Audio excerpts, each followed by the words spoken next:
I spotted the axe swinging the moment he leaned on my office doorway like he owned the air I was breathing.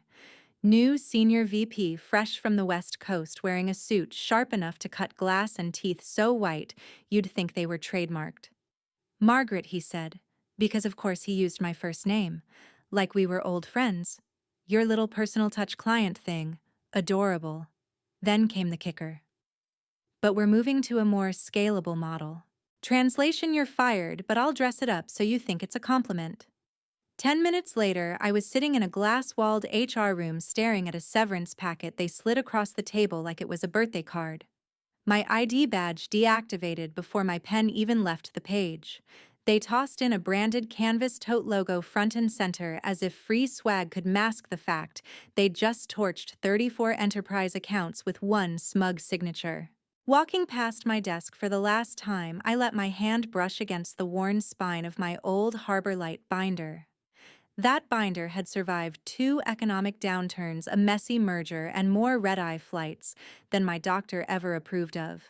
Inside were 14 years' worth of proprietary client maps, renewal strategies, and the kind of personal rapport you can't log in a CRM system. The same binder he'd just called Replaceable. What he didn't know: 3 of those accounts, the whales, had key person clauses written right into their contracts. My name printed in black and white. No me, no deal. But he didn't blink. In his buzzword-filled brain, some AI email scheduler could replace a 6 a.m. coffee with a client whose daughter's college fundraiser I'd chaired. Pinned to my monitor was a yellow sticky note that had been there for years. Check section 14C. I wrote it one midnight years ago after another exec tried to edge me out of a deal I'd closed. That clause was my quiet insurance, one I'd fought for in a conference room everyone else has forgotten. I smiled when I saw it. I already knew this was about to get interesting. And before we go any further, apparently, 96% of you listen to stories like this without hitting the subscribe button. It's free, and it keeps my team serving these corporate train wrecks with extra popcorn. They think my silence means surrender. But my silence means I'm counting the days until the renewal dates roll around. Counting the hours until the first termination letter lands on their desk. Counting every rookie mistake they'll make after handing my accounts to someone who thinks relationship management is a quarterly webinar. I didn't beg, I didn't argue, and I didn't look back. Some victories aren't loud, they're slow burns measured in paper cuts until the day he's gasping in a boardroom, wondering why the air feels so thin. So I walked out, low heels tapping on the marble floor of the Dallas headquarters lobby, tote bag swinging at my side. The security guard Earl gave me that half-sympathetic nod reserved for people who'd just been shown the door, but clearly didn't deserve it. In my head, the plan was already unfolding. Step 1. Dig out the Harbor Light license agreements from my home office. Step 2. Pull the last 3 years of revenue numbers for the 3 whales. Step 3. Make sure every confidential file lived exactly where it should on my side of the fence. Because here's the truth about being replaceable, sweetheart: the people who say it never bothered to read the fine print. And section 14C, that's not fine print. That's a loaded revolver with the hammer already cocked, and they just handed it to me. By the time my tote bag landed in the passenger seat of my Subaru, I could predict exactly how they'd handle my accounts. Sure enough, 2 days later, word trickled in from an old friend still working there. The VP's grand retention plan turned out to be one canned webinar and a series of mass emails that read like bad press releases. No personal calls, no remembering the client's grandson's graduation date, no handwritten thank you notes. Just glossy PDFs and the hollow bravado of a man who thinks engagement is measured in click-through rates. Client number 1 was the first to blink. And by blink, I mean they sent a beautifully polite nuclear-grade email to the contracts inbox per section 10.4. Due to the key person change, we are exercising our right to terminate for convenience effective immediately. If you've been in the game long enough, you can practically hear those words in a lawyer's voice. That wasn't a farewell. It was an obituary for the VP's career. I couldn't help it, I laughed. That account alone was worth more in annual revenue than his entire department's payroll. I'd spent 8 years building it brick by brick, flying out for emergency dinners, sending flowers when a spouse was hospitalized, sitting through a 3-hour opera in a language I couldn't pronounce just to close a renewal. And now gone in the time it takes to hit send. So I baked a pie. Peach bourbon, my grandmother's recipe. When it came out of the oven, I wrote "cost of doing business" in whipped cream across the top and snapped a photo. I almost mailed it to their office, but decided the joke was better kept in my kitchen. The part that would make them choke if they knew those key person clauses weren't a gift from corporate. I negotiated everyone myself sometimes, dragging legal into calls they hated, sometimes outweighting procurement until they caved. They're rare in corporate contracts for a reason. Companies hate being handcuffed to a human, but my whales insisted because they knew they weren't buying a service. They were buying me. It was part talisman, part scoreboard. That old wall calendar now hangs in my home office, its pages yellowed at the edges, and I can see exactly what's coming in my own looping handwriting. Client number 2, renewal notice due in 9 days. Client number 315. I won't even have to call them. The clock's already ticking, and I'm not the one paying for it. I can almost picture our West Coast VP in his corner office swiveling his ergonomic chair toward the skyline, telling the CEO that a little churn is normal during leadership transitions. That's what amateurs call losing a client they thought was locked in. Pros, like me, we call it a slow bleed. And this was just the first drop. If you want to see exactly how they reacted when my rival's deal went public, hit that subscribe button, it's free, and you won't miss the next move in this little corporate chess game. That night, I dug into my Harbor Light files and skimmed through every clause I'd negotiated. Clean, tight, airtight. I'd drafted them to survive not just bad leadership, but leadership arrogant enough to believe they could never be the problem. My whales didn't need a phone call from me. They knew the drill. My departure wasn't a bump in the road, it was a tripwire. 3 days later, my personal cell lit up with a number I didn't recognize. The voice on the other end was warm, measured, and heavy with subtext. Just checking in. Are you okay? That question had nothing to do with my well-being. They were fishing politely to see if I was available.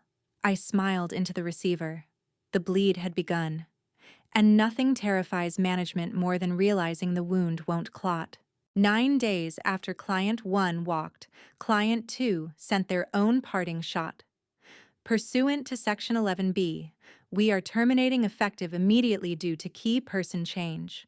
No questions about a transition plan because they knew there wasn't one. That account had been mine since day one. I'd gotten their CFO to renew during the 2009 downturn by sending him a bottle of small batch bourbon and the exact cigars he'd smoked at his wedding. Now gone with a single click. Client 3 didn't even wait for their renewal date. 4 days later, their termination notice hit legal's inbox right before lunch. I could practically see the paralegal reading it over a turkey club. Same reason cited, same signature block, another 7-figure account gone. And the VP, all he had to show for it was a webinar replay. No one watched past slide 4. Inside, it was chaos. My friend in operations described it perfectly, like watching a kitchen catch fire, while the head chef insists the smell is just a new recipe. Leadership's rapid response plan was corporate speak for endless meetings arguing over messaging instead of fixing the core problem.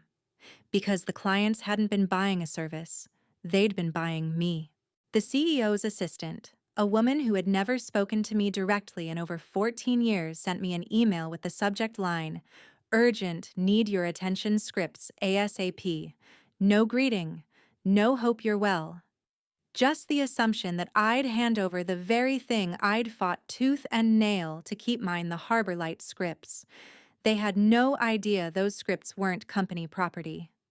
Every single year without fail, I licensed them to the company for a 12-month term at a negotiated rate. That rate was tucked neatly into an additional services clause in my contract signed off by previous corporate counsel, who, unlike the current crowd, actually knew how to read. The moment they walked me out, that license expired. I didn't reply. Instead, I pulled my own copies from storage work logs, email threads, and signed Harbor Light license addenda going back more than a decade. Each document was stamped in plain language, employee-originated methodology licensed, not assigned. My performance reviews told the same story. Her proprietary relationship framework has resulted in X% retention and Y% upsell. They didn't just acknowledge it was proprietary, they celebrated it. They just assumed proprietary meant ours. I spread the paperwork across my dining table like a general preparing for battle. This wasn't revenge yet. This was preservation. You don't strike until you've indexed every receipt, every signature, every timestamp. Then my phone lit up. Caller ID the company. I almost let it roll to voicemail, but curiosity won. Per your contract, the CEO's voice barked before I could speak. You are required to return immediately. You can and will face suit for performance if necessary. His tone was gravel and caffeine, the sound of a man who'd spent too many nights realizing he bet on the wrong horse. I let him talk. Let him believe he was setting the terms. I didn't correct him. I didn't mention that Section 14C in my copy of the contract was already highlighted like a tripwire. Instead, I said, "Fine, let's read the contract together." The silence that followed wasn't confusion, it was the slow realization of someone stepping onto ice that's already cracking. The invite landed in my inbox within the hour emergency strategy session mandatory attendance. I accepted replying with a single line, "Please confirm counsel will be present." No way was I walking into their boardroom without a witness trained to read the same language I was about to hand them. The next morning, I dressed the way I do when I know I'm going to war, but intend to look like I'm going to brunch: neutral silk blouse, navy blazer, no jewelry, except my wedding band. I carried two things: a slim leather folio with 3 pristine copies of my contract, and a separate folder marked in thick black Sharpie Harbor Light license agreements complete. Inside my bag was a slim leather folio with 3 pristine copies of my employment agreement and a separate folder labeled in thick black Sharpie Harbor Light license agreements complete. The folio was for show. The folder, that was the loaded weapon. When I stepped into the boardroom, the air felt a few degrees too cold, the way HVAC always does in rooms where people make bad decisions and hope to blame someone else. The CEO was already seated at the head of the table, a little crooked coffee in a paper cup, instead of his usual brushed steel tumbler. Small details, but telling. The VP was there too, leaning back with that smug expression that said, "This is just a formality, and you're about to play your part." HR sat off to the side, lips pressed into a thin line, shuffling papers they didn't need to shuffle. Every so often, the HR director made that little throat-clearing sound I'd learned to translate as we stepped in it, and I know it, but I'm not saying it out loud. The CEO opened with full bluster voice, pitched like he was addressing an arena instead of a glass-walled conference room. He tossed out words like breach obligation and critical operational need. The VP nodded occasionally, as though his agreement somehow gave weight to the speech. When the CEO finally stopped for air, I set the folio on the table, unzipped it slowly, and slid a copy of my employment agreement toward him, another to the general counsel, and a third to HR. "Let's read it together," I said evenly. From my blazer pocket, I pulled 2 yellow sticky flags, one marked Section 14C, the other flagged Exhibit D employee-originated accounts. I didn't explain. I didn't need to. The flags would take their eyes exactly where I wanted them to go. General Counsel adjusted his glasses and began reading. At first, his eyes skimmed quickly, the way people do when they think they already know what they'll see. But then his pen stopped tapping. His lips began moving silently, repeating the same line. He looked at Exhibit D, back to Section 14C, then up at me, no longer neutral. The VP's smirk slipped just a fraction, but enough for me to catch it. HR had stopped shuffling papers entirely. "I'd like to make sure we're all clear," I said, calm as ever. Section 14C was negotiated after prior leadership tried to reassign my accounts without credit. It specifies exactly what happens when the company terminates me without cause, and then attempts to compel my continued service. I tapped the flag on Exhibit D, and Exhibit D lists the same accounts you've been failing to keep these past 2 weeks. The CEO leaned back as though an extra foot of distance from the page might change what was printed there. General Counsel kept reading slower now, as if every sentence had picked up weight on the way to his eyes. Behind his glasses, I saw the storm forming that moment when a lawyer realizes the client who thought they were running the meeting has walked straight into their own trap. I didn't rush him. Storms are more dangerous when you let them gather force. Finally, he set his pen down, pressing his palm over Section 14C, like he was holding it in place to keep the words from escaping. His voice was deliberate now, carrying the kind of weight that made the VP shift in his seat. Upon termination without cause, he read 1. Non-compete and non-solicit dissolve with respect to employee-originated accounts. 2. Any attempt to compel service triggers a mandatory buyout equal to 2.5 times the trailing 12-month revenue from those accounts. 3. Continued use of Harbor Light materials post-termination without license constitutes willful infringement with fee shifting. He stopped, adjusted his glasses, and read it silently again. I could see the realization moving through him, curiosity first, then disbelief, then that quiet, resigned understanding lawyers get when they know the other side isn't just holding a trump card. They're holding the whole deck. For me, it wasn't gloating. It was vindication braided with something sharper, the satisfaction of knowing my work was finally recognized, even if it took a crisis to get there. I hadn't written that clause to start a war. I'd written it years ago after another VP tried to strip my accounts and hand them to a golf buddy. The only thing that stopped him was my refusal to sign my renewal without a carve-out. I'd fought for those words like someone fights to keep their own name. All I had ever wanted was credit recognition that my accounts weren't just company assets, they were relationships I'd built, guarded, and bled for. I remembered the night I got the email from old counsel. It's unusual, but if they sign it, it's enforceable. Bulletproof. I printed it, filed it in a red folder, and tucked it behind my Harbor Light agreements.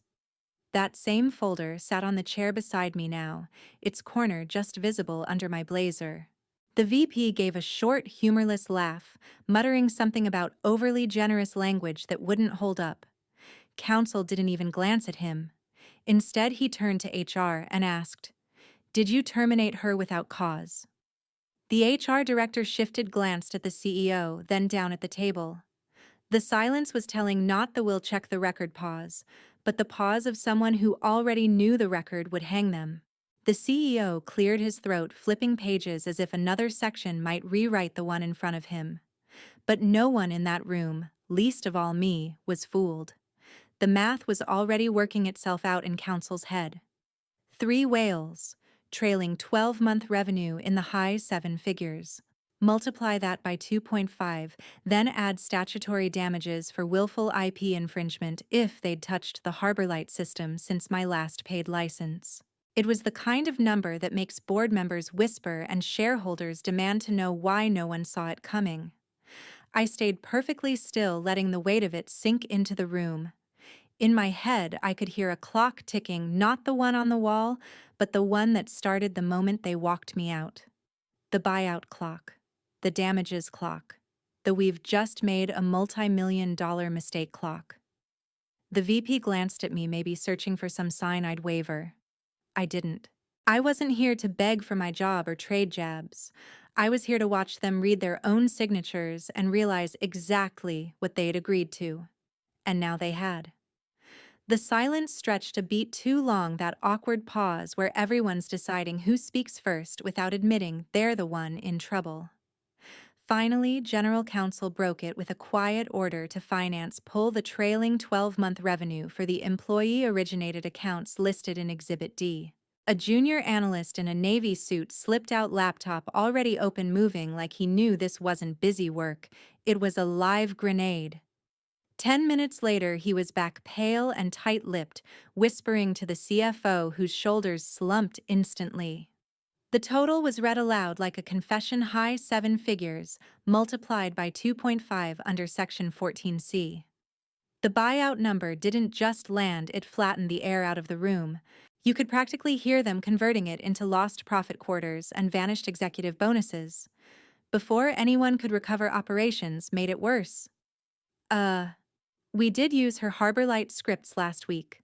One manager admitted like a kid, confessing to breaking a window and hoping it wouldn't matter. Every head turned toward me. I reached into my folder and slid a single sheet across the table, the most recent Harbor Light license agreement. The expiration date was clear, the day they escorted me out. No renewal, no extension. Which meant every use since wasn't just a breach, it was willful infringement. Fee shifting mandatory. From my bag, I pulled another printout. I have security alerts for post-termination access, I said evenly. Here's your login history for the shared drive where my templates live. Timestamps, IP addresses, user IDs. My voice never rose, never cracked, because I've learned that in a room full of men who equate volume with control, the quiet voice forces them to lean in. And when they lean in, they're listening. The CFO's pen started clicking fast. Counsel read the logs once, then set them down like the paper might catch fire. The CEO rubbed his temple. The VP still hadn't spoken, but the smirk was gone, replaced by the hollow look of someone trying to remember how the game works when every piece on the board has turned against them. I let the silence breathe for a few more seconds before opening my leather folio again. From it, I placed 2 envelopes on the table, each neatly labeled. Option A, Option B.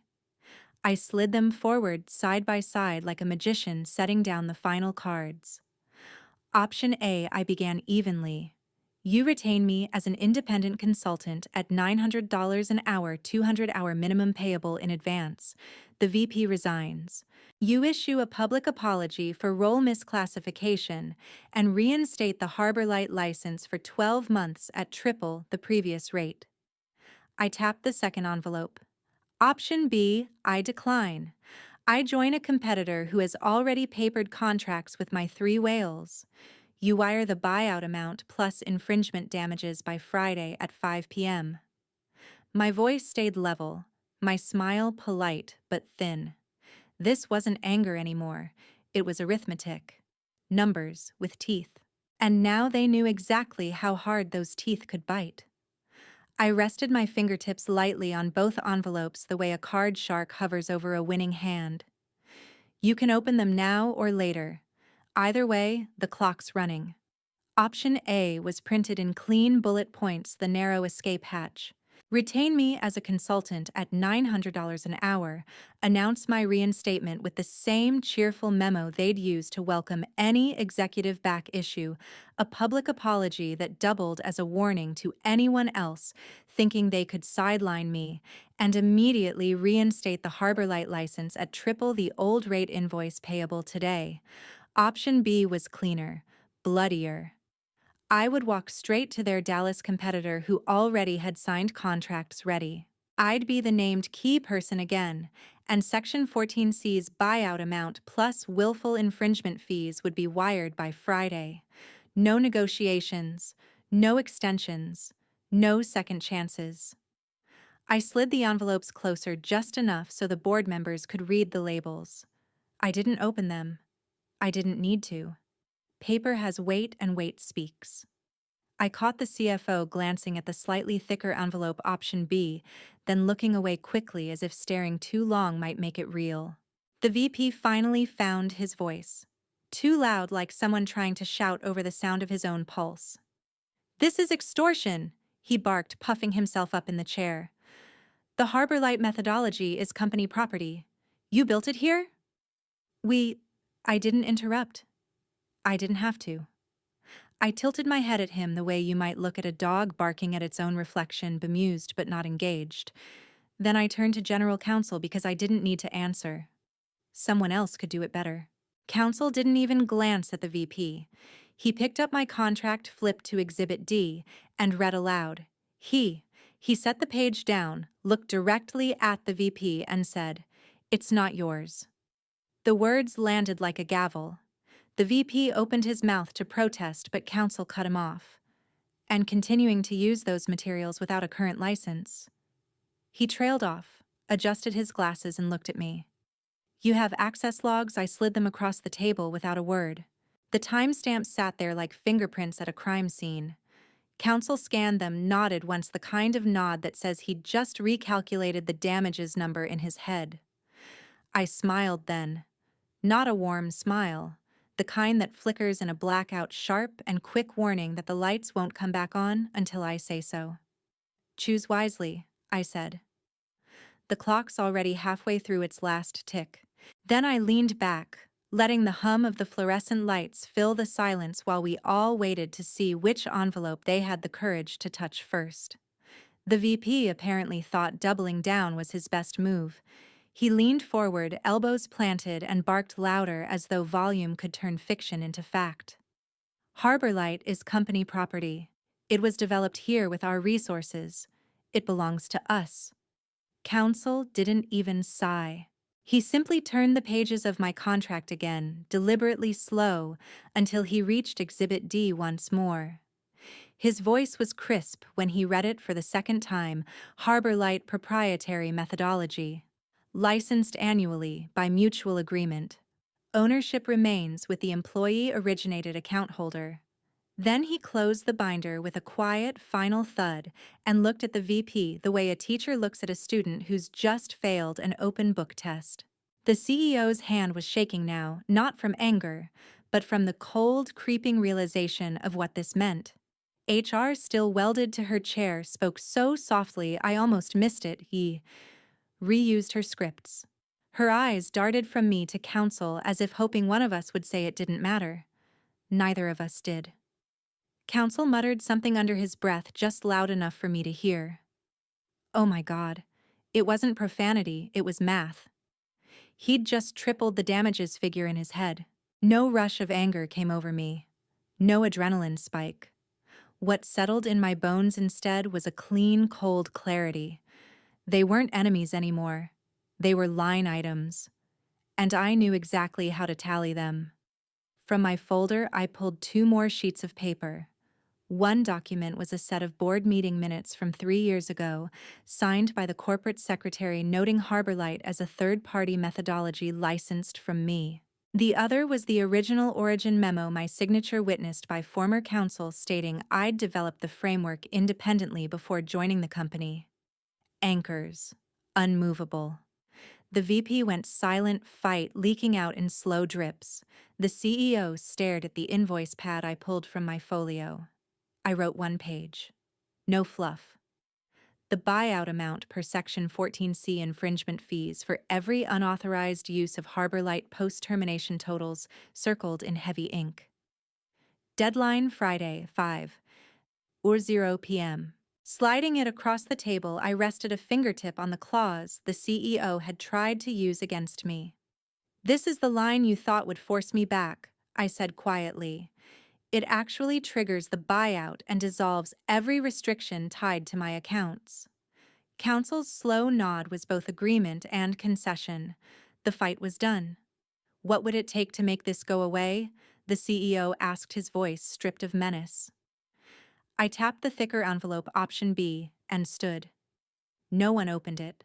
They knew the buyout total infringement damages, and that my 3 whales were already signed with a rival. No thrill of revenge, just the clean satisfaction of a transaction closing exactly as written. Bridges weren't burning. They were being itemized 1 invoice at a time. I slid the invoice closer. "The whales didn't choose your logo," I said. "They chose me, and my rival's welcome packet is already in my car." By the time the wire hit my account, my badge wouldn't open the lobby turnstile. My calendar already full. I stood my ground that day, not because I wanted to win a fight, but because I refused to let years of work and relationships be erased. If you believe I made the right move, let me know in the comments. I'd love to hear your take. Share your own story if you've ever had to protect what's yours. And remember, contracts, relationships, and self-respect are worth defending. Don't wait for someone else to value you. Put it in writing. Keep your receipts and never hand over your leverage for free.